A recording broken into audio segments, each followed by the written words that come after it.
किती वेळा जन्मा यावे नित्य व्हावे फजित.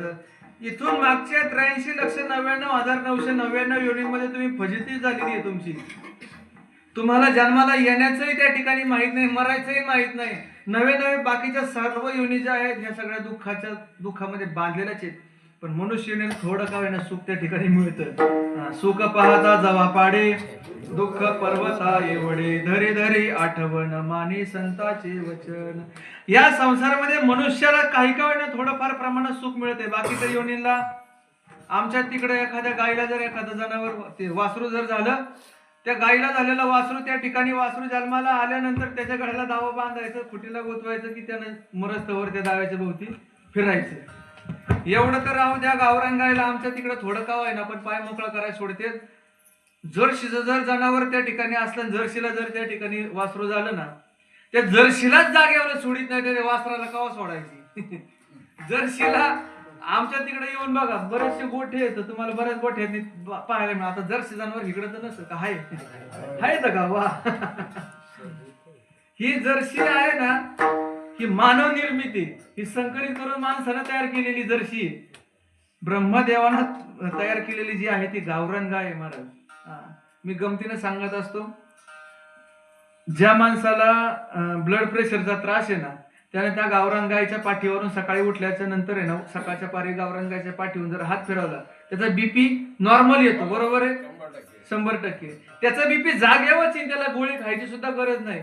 त्यानं फक्त सकाळी उठल्यानंतर त्या गावरान गायच्या पाठीवरून हात फिरवायचा. तुमच्याकडं जर त्या ठिकाणी होम हवन विधी जर करायचा असेल तर शेण कुणाचं लागतं? जर्सीचं, गावरान गायचं. गावरान गायचं. गोमूत्र गावरान गायचं. तान्ह्या लेकराला बळकटी येण्याकरता दूध गावरान गायचं. गावरान गायची कुठलीच गोष्ट वायाला जात नाही. तिचं दूधही नाही, तिचं गोमूत्रही नाही, तिचं शेणही नाही, तिचं त्या ठिकाणी सहवा सुद्धा वायाला जात नाही. आणि जर्शीचं काय काय कामाला येतं मला जरा सांगता का? जर्शीचं काय काय कामाला येतं? जर्सीचं शेण काही कामाचं नाही, गोमूत्र काही कामाचं नाही, तिचा सहवास तोही काही कामाचं नाही. ती जर्सीचं वासरू एखादं सोडलं ना प्यायला, ती सगळ्या गायीच्या खाली जातं. हिने लात मारली का रॉंग नंबर, नेक्स्ट. त्या गायीने लात मारली का ही रॉंग नंबर, नेक्स्ट. जी आपल्या आई असेल ती आपल्याला पिऊन देईन. ही जर्सी आहे. आणि असं 5-50 गायांचं दावण असू द्या, गावरान गायचं वासरू सोडा बरं, ती आपल्या आईकडे जाते. का? ती खानदानी आहे. गंमत अशी आहे, माणसानं संकलित करून तयार केलेली जर्सी आणि ब्रह्मदेवानं तयार केलेली गावरान गाय. मला कशामुळे आलं आपलं, कशामुळे विषय आला हा? विठाला विठाला विठाला विठाला.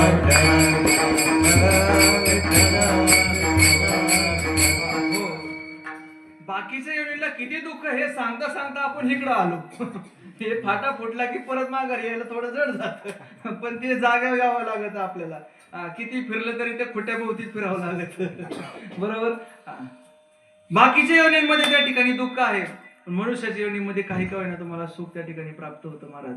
म्हणून जीवनामध्ये जर तुम्हाला त्या ठिकाणी या जन्ममरणाच्या हाटीतून मुक्त व्हायचं असेल तर त्याच्याकरिता एकमेव देह आहे, तो म्हणजे माणसाचा देह आहे. शेवटची पाळी एक मनुष्य जन्म, चुकलिया वर्म फेरा पडे. शेवटचा माणसाचा जन्म आहे. इथं जर तुमचं वर्म चुकलं तर तुम्हाला पुन्हा 84 लाख शिवणीचा फेरा घ्यावा लागेल महाराज.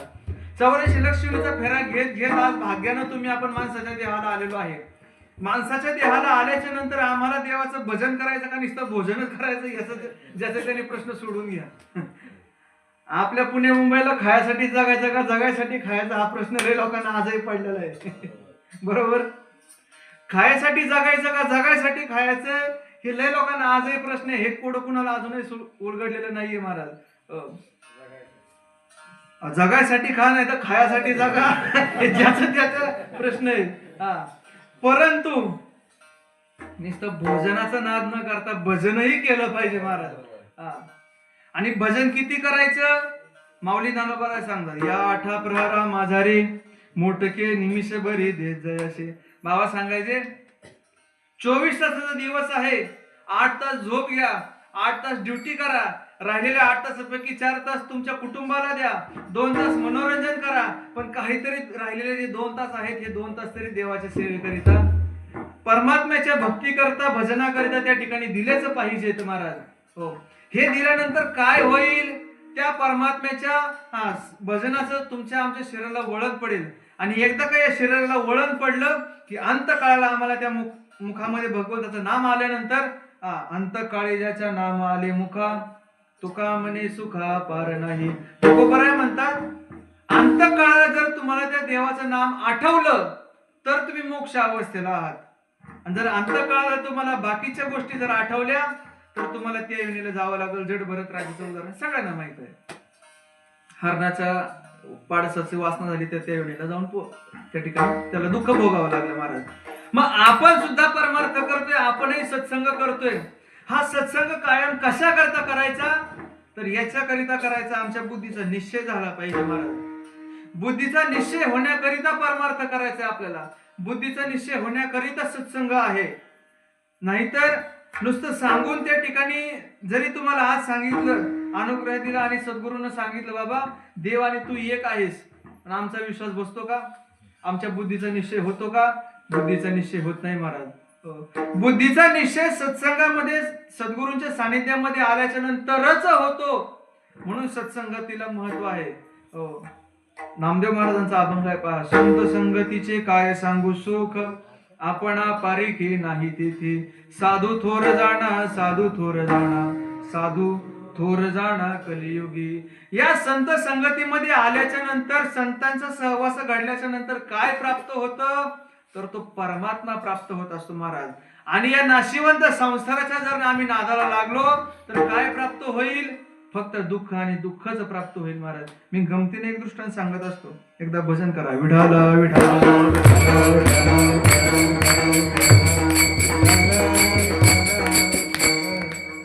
एकदा काय झालं, एक आरसा विकणारा माणूस एका गावाला आरसा विकायला गेला. तुमच्या गावचा बाजार कुठं असतो? देवरुखला, बरोबर. कोणत्या वाराला? रविवारचा बाजार. ओके. देवरुखच्या बाजारात रविवारच्या दिवशी तो आरसा विकायला त्या ठिकाणी आला. आरसा विकायला तो आल्याच्या नंतर आता त्या परिसरामध्ये फार पूर्वीचा काळ आरसा कुणाला माहितीच नाही, आरसा कोणी पाहिलेलाच नाही. अशा ठिकाणी तो त्या ठिकाणी आरसा विकायला आला. आरसा विकायला आल्यानंतर बाजाराच्या दिवशी सकाळी 7 वाजता आला. आपलं दुकान मांडलं. छोटा मोठा मोठा मोठा सगळ्यात मोठा असे वेगवेगळे आरसे त्यांनी आणले होते विकायला. गावचा बाजार सुरू झाला. अनेक लोक आले. अनेक लोकांनी ती वस्तू उचलली. आता त्या गावाला कधी आरसा नावाची गोष्टच माहित नाही, ती वस्तूच माहित नाही. प्रत्येक जण यायचा, ती वस्तू उचलायचं. काय रे बाबा? ते म्हणायचं याला आरसा म्हणतात. आरसा म्हणजे काय? आरसा म्हणजे आईना. आईना म्हणजे काय? आईना म्हणजे दर्पण. कळनावळ ठेवला खाली निघाला पुढे. दुसरा आला, त्याने विचारलं काय रे बाबा हे? ते म्हणलं आरसा. आरसा म्हणजे काय? आईना. आईना म्हणजे काय? दर्पण. काय कळलं नाही, ठेवला खाली निघाला पुढे. दिवस मावळतीला निघाला. बाजार हाट संपत आला. ज्याचा त्याचा माल खपला गेला. याची भवानी सुद्धा नाही झाली. कुणाची? आरशावाल्याची. आरशावाल्याची भवानी सुद्धा नाही झाली. त्यानं रागा रागा आपलं भारतात बिस्तारा गुंडाळायला सुरुवात केला. ती सगळं गुंडाळायला घेतलं. पाठीमागं वळून गाठोड बांधित होता. एवढ्यामध्ये गावचा पाटील त्या ठिकाणी आपल्या गावचा बाजार कसा झाला ते पाहण्याकरता बाजारामध्ये आला. आल्याच्या नंतर त्या ठिकाणी तो पाटील आला. त्यानं आता गावालाच माहित नाही ती वस्तू कोणची? आरसा. पाटलाला तरी काय माहिती? पाटलाने ती वस्तू उचलली. आता हे दिवसभर तोंड वाजून दमलं होतं. पाटलाने विचारलं काय रे बाबा हे? ते पाठीमागं बघून ती बारदान बिस्तारा गुंडाळीत होतं. आता दिवसभर तोंड वाजून दमलं होतं. पाटलाने विचारलं काय रे बाबा हे? ते मागं वळून न पाहता मला तुझा बाप आहे म्हणला. कुणाला? पाटलाला म्हणला. तुझा बाप आहे म्हणला. पाटील मी साधा बोळा होता. म्हणला याच्यात आपल्यासारखं कोणतरी दिसत. आपला बाप असायला हरकत नाही. केवढाला रे बाबा? अख्खा दिवस गेला. 5 रुपयाची वस्तू पण याला कोणी किंमतही विचारली नव्हती. त्याला कोणीतरी विचारलं केवढाला आहे बाबा. पण तो बी हुशार होता. व्यावसायिक हुशार असतो. त्याला दिवसाची लेवल लावायची असते. आहे का कोणी व्यावसायिक? सगळेच व्यावसायिकाला दिवसाची लेवल लावायची असते. ते म्हणला 500 रुपयाला. पाटलाला वाटलं आपला मेल्याला बाप 500 रुपयाला मिळतो तर का नाही घ्यावा. पाटलांना 500 दिले. ती वस्तू घेऊन आपल्या वाड्यामध्ये गेला. मध्यवर्ती भागामध्ये ती वस्तू अडकवली. कोणची? आरसा. ती वस्तू मध्यवर्ती भागामध्ये अडकवल्याच्या नंतर त्या ठिकाणी सकाळच्या पारी लवकर उठला, आंघोळ केली आणि जाऊन येऊन त्याच्यात डोकवायचा. कशात? आरशात. जायचं यायचं, हिंडून फिरून यायचं आणि त्यात डोकवायचा. पाटाला असं वाटलं बाप कुठं का जायना, पण आपण पाहिल्यावर त्याच्यात दिसतोय. आपला बाप कुठं का जायना तिकडं, पण आपण पाहिल्यावरती आपला बाप आपल्याला त्याच्यामध्ये दिसतोय. सकाळी 7 वाजता घर सोडणारा पाटील आज 12 वाजले तरी घर सोडीना. पाटलीन बाई सगळं पाहत होती किचन मधून, पण फार पूर्वीच सांगत होतो मला, पहिल्या बाया नवऱ्या पुढे बोलत नव्हत्या. कधीच्या? हा, पहिल्या बाया मालका पुढे काही बोलत नव्हत्या. पाटलीन बाई सगळं पाहत होती किचन मधून. पाटील येतोय, हिंडून फिरून येतोय आणि त्याच्यावर डोकावतोय. 12 वाजता मात्र पाटील आपल्या गावामध्ये निघून गेला. गावामध्ये निघून गेल्यानंतर आता पाटलीनबाई त्याच्या समोर आली. कशाच्या? आरशाच्या. सांगा आता खरं खरं पाटलीनबाईला त्याच्यात कोण दिसलं असेल? तिची आई. अजून सून. पाटलीन. अजून हा, पाटलीनबाईला तिची आई नाही दिसली, तिची सासू नाही, तिची बहीण नाही, तिची नणंद नाही. पाटलीनबाईला दिसली तिची सवत. आता काय खरं नाही. आता कोणत्या बाईला वाटणं आपला संसार दुःखात घालायला? पक्वाजी इकडे बघा आता. पाटलीनबाईला राग आला, तळपायाच्या मस्तकात गेली. पाटलीनबाईला ती वस्तू उचलली तशी एवढ्या जवळ एवढ्या हळू फुटल का ती? पाटलीनबाईनी वस्तू उचलली तशी धपकेने आपटली आणि आपटल्यानंतर ती वस्तू फुटून गेली. माझा दृष्टांत पण संपून गेला. पाटलाला दुःख झालं का सुख झालं? पाटलाचा कोण मेला? पाटलाचा कोण मेला? पाटलीनबाईची सवत मेली. पाटलीनबाईला सुख झालं का दुःख झालं? पाटलीनबाईला सुख झालं, पाटलाला दुःख झालं. माझा दृष्टांत संपून गेला. हा संसारही असाच आहे. एकाला सुख देईन, हे सुखाच्या बदली दुसऱ्याला तो काय देतो? दुःख देतोय. मग अशा या दुःखाच्या असणाऱ्या संसारामध्ये दुःख बांधवडी आहे हा संसार. सुखाचा विचार नाही कोठे. सुख नावाची गोष्ट इथं नाहीच आहे महाराज. सर्व सुखाची या आशा जन्म गेला. सर्व सुखाची या आशा जन्म गेला. मुक्ती यज्ञ नाही केला.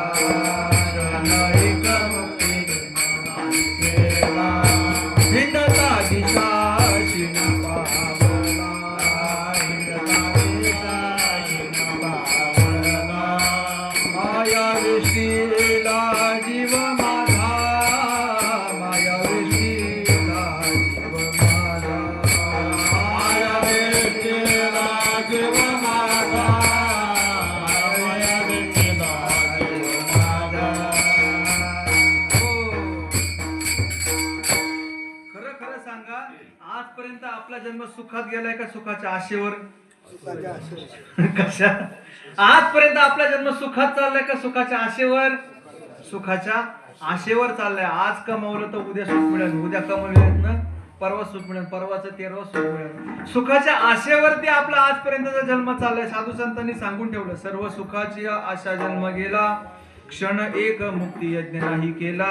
हिंडता दिशा आशीन पावला. माया वेष्टीला जीव माझा. एक क्षण तरी तुम्हाला असं वाटलं का मला या जन्म मरणाच्या राहाटीतून मुक्तता व्हावी? नाही वाटलं महाराज. या संसाराच्या नादाला लागल्यानंतर आम्हाला ही बुद्धी कधी सुचणार नाही महाराज. आणि ही बुद्धी ज्याला सुचते तो भाग्यवान आहे महाराज. माऊलींची एक ओवी आहे पहा. जैसी दीपकलिका धाकोटे परी बहु तेजा ते प्रगटे.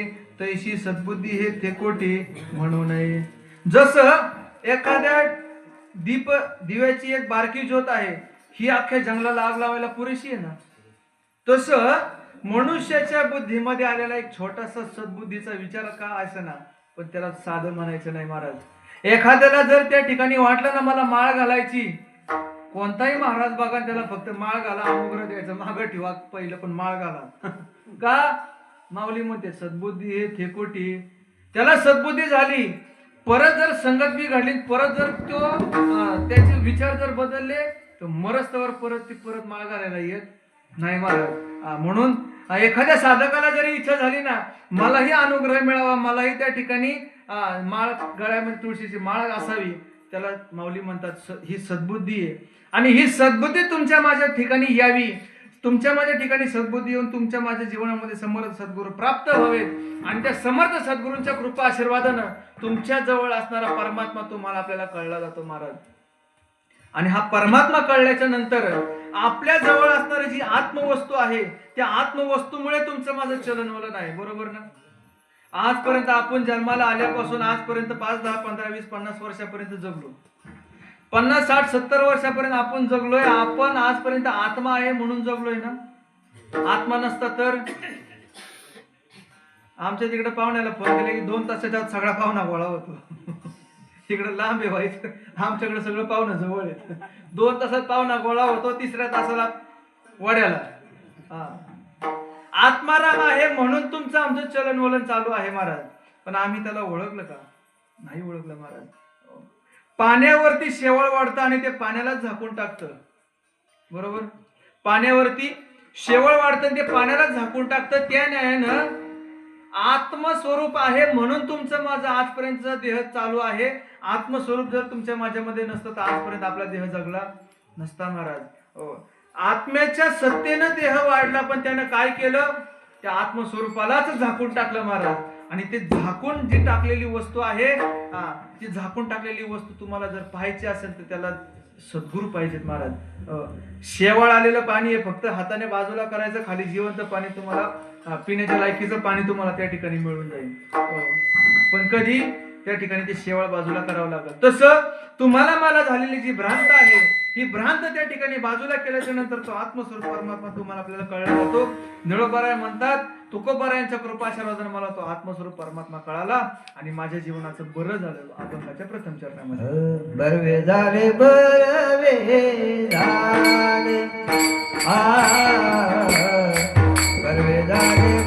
बरवे झाले बरवे झाले बरवे झाले बरवे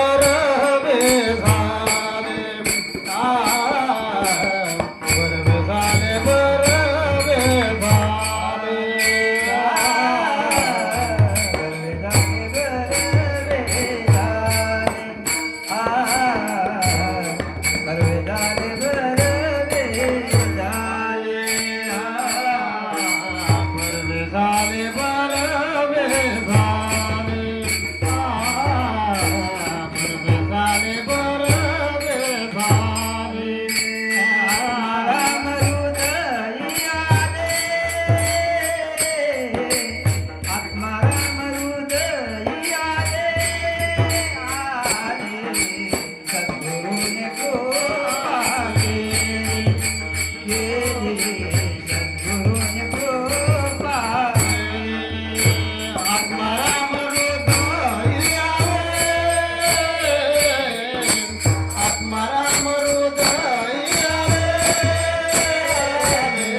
बरवे झाले बरवे झाले, बरं झालं बरं झालं. काय बरं झालं? आत्माराम हृदय आले. हृदयामध्ये आत्माराम आले असं निळोबाराय म्हणतात. मग पहिले नव्हते का? पहिले होते महाराज. उदाहरण जर सांगायचं ठरलं, बाबा सांगायचे, तुमच्या जमिनीतलं पाणी तुमचं तुम्हाला कळतं का हो? नाही कळत. त्याच्याकरिता काय कोणाची गरज आहे? पानाड्याची गरज आहे महाराज. पानाड्याला तुम्ही त्या ठिकाणी तुमची जमीन दाखवता, कुठं कमी कुठं जास्त पाणी आहे. जिथं जास्त पाणी आहे तिथं पाण्यात पॉईंट देतो, तिथं तुम्ही बोर खांदा विहीर खांदा, तुम्हाला पाणी त्या ठिकाणी लागतं. मग खरं सांगा, पाणी पहिलं होतं का पानाड्यानं आणून टाकलं? पाणी पहिलंच होतं. तुम्ही काय केलं? फक्त वरचा माती मैला दगड उचलला, बाजूला फेकून दिला, खाली जिवंत पाणी त्या ठिकाणी लागलं तुम्हाला. बरोबर? पाणी जसं पहिलंच होतं, फक्त त्याच्यावरती आवरण आलेलं होतं, तसं आत्मस्वरूप तुमच्याकडे पहिलंच आहे, फक्त काय झाले? त्याच्यावरती आवरण आलेलं आहे. आणि हे मायेचं आलेलं आवरण जर काढायचं असेल तर त्याला त्याच्याकरता सद्गुरूच पाहिजेत महाराज. हो, कोट्यावधी किंवा शतकाचा अंधार एखाद्या खोलीमध्ये शतकांचा अंधार आहे. तो अंधार घालवण्याकरिता काय करावं लागल? किती बादल्यांनी उपसायचा? हा, काय करायचा? तिथे एक दिवा लावायचा महाराज. एक दिवा लावल्याच्या नंतर कितीही शतकांचा अंधार जरी एखाद्या खोलीतला असला तरी तो त्या ठिकाणी नाहीसा होतो महाराज. तसं कितीही जन्मोजन्मीचं अज्ञान तुमच्या माझ्याकडे असू द्या, फक्त ज्ञान झालं पाहिजे. अज्ञानातला घालवला, खाली काय राहिलं? अज्ञानातलं काढला, खाली काय राहिलं? खाली ज्ञान राहिलं महाराज. आणि ते ज्ञान झाल्याच्या नंतर, ज्ञान म्हणजे काय? परमात्मा आणि मी एक आहे. या ज्ञानावरती, या बोधावरती तुम्ही आपण आल्याच्या नंतर विठाला विठाला विठाला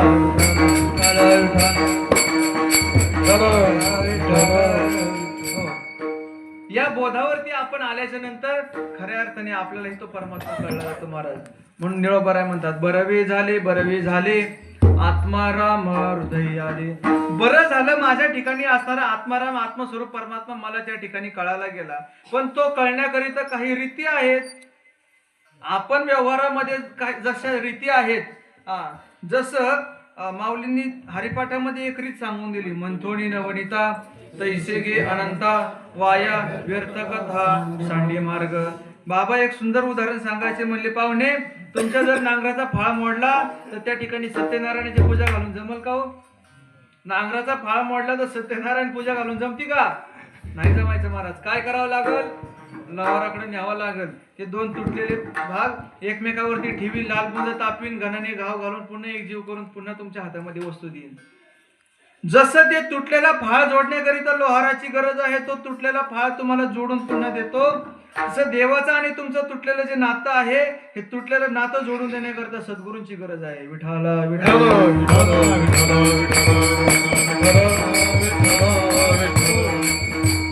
पाहुणे, तुमच्या गावाला गवतातून दूध निघतं का? नाही. आमच्या तिकडे सासवडला निघत. आईला दाखवलंय मी, आहे ना. आमच्या तिकडे गवतातून दूध निघतं. तुमच्या गावाला गवतच नाही. अजूनही विचारू का? आमच्या गावाला गवतातून दूध निघतंय, तुमच्या गावाला निघतंय का? आता कसं निघालं?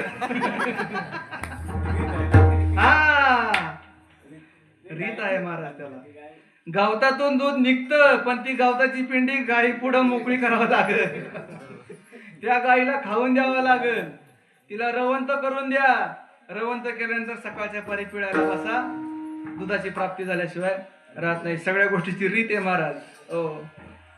दुधाचं तूप करण्याची सुद्धा रीत आहे महाराज. दुधाला त्या ठिकाणी हळदी कुंकू वाहून जमत नाही, त्याला अग्नी संस्कार करावा लागतो. आपल्यालाही परमात्मा स्वरूप व्हायचंय ना, ज्ञानाग्नी आपलाही प्रज्वलित करावा लागेल महाराज. जोपर्यंत आपलाही ज्ञानाग्नी प्रज्वलित होत नाही तोपर्यंत आपल्याला त्या देवाचं स्वरूप त्या ठिकाणी प्राप्त होऊ शकत नाही महाराज. दुधाला लालबुंद तापावं लागेल, साय वेगळी काढावं लागेल, त्याला विरजण टाकावं लागेल. विरजण टाकल्यानंतर घुसळ करून ताक वेगळं आणि लोणी वेगळं काढावं लागेल. लोण्याला पुन्हा कढवायला लागेल, पुन्हा ते लोण्याला अग्नी संस्कार केल्यानंतर तूप निघतं. बरोबर? आता ते तूप तुम्ही देवरुखच्या बाजारामध्ये विकायला गेलात, माझ्यासारखं एखादं येडं जर त्या ठिकाणी पुण्याहून आलं, मला तूप खरेदी करायचंय, माझ्यासारखा येडा जर पुण्याहून एखादा आला, तुम्ही काय म्हणताल? हे वावळाटच दिसते. खरं तूप कसं?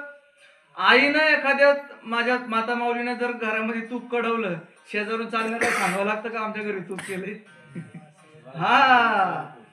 तुपाची परीक्षा कशी आहे? चाखून नाही होऊ शकत. वासाने तुपाची परीक्षा आहे महाराज. ह्या सगळ्या गोष्टीच्या रीती आम्हाला कळतात आणि देवाला प्राप्त करायची रीत कुणाला माहिती. अरे देवाला प्राप्त करण्याची सुद्धा रीत आहे महाराज. संतांना शरण जावं लागल, संतांपाशी बसावं लागल, त्या ठिकाणी नाम घ्यावं लागल, आणि नाम घेतल्यानंतर मग जर नाही मिळाला देव तर मग मला सांगा. तुकोबारायांचा अभंग आहे, नाम घेता वाया गेला ऐसा कोणी ऐकिला, सांगा विनवितो तुम्हाशी संत महंत सिद्ध ऋषी. नाम घेऊन एखादा वायाला गेला असं मला दाखवून द्या म्हणजे आहे का कोणी? नाही महाराज. तुकोबारायनं आवाहन केलंय त्या काळामध्ये, नाम घेतलंय आणि तो वायाला गेलाय असं कधी होऊ शकत नाही महाराज. त्या ठिकाणी त्या स्वरूपाला प्राप्त होता येतं महाराज. निळोबाराय म्हणले मी त्या आत्मस्वरूपाला प्राप्त झालो.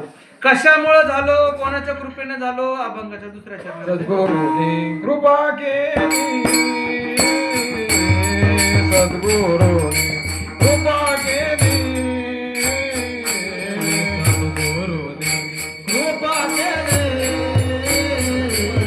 सद्गुरुनी कृपा केली, सद्गुरुनी कृपा केली, सद्गुरुनी कृपा केली, सद्गुरुनी कृपा केली, सद्गुरुनी कृपा केली. निज वस्तू वैदाविनी, निज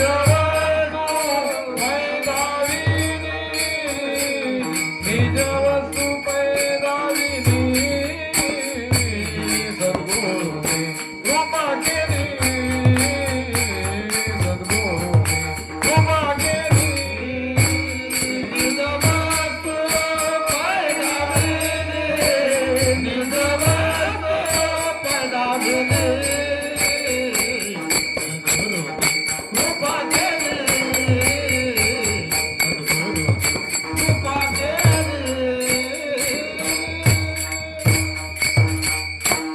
निळोबाराय सांगतात, मला तो आत्मस्वरूप परमात्मा कळाला. कोणाच्या कृपेनं कळाला? माझ्या समर्थ सद्गुरूंच्या कृपेनं मला तो आत्मस्वरूप परमात्मा कळाला. निळोबाराय म्हणतात, सद्गुरूने कृपा केली, माझ्या सद्गुरूंनी माझ्यावरती कृपा केली, आणि कृपा करून काय केलं? निज वस्तू पै दाविली, माझ्या जवळ असणारी ती वस्तू मला त्या ठिकाणी माझ्या सद्गुरूने दाखवून दिली. महाराज, सद्गुरू 4 प्रकारच्या कृपा करत असतात. पहिली कृपा स्पर्श कृपा.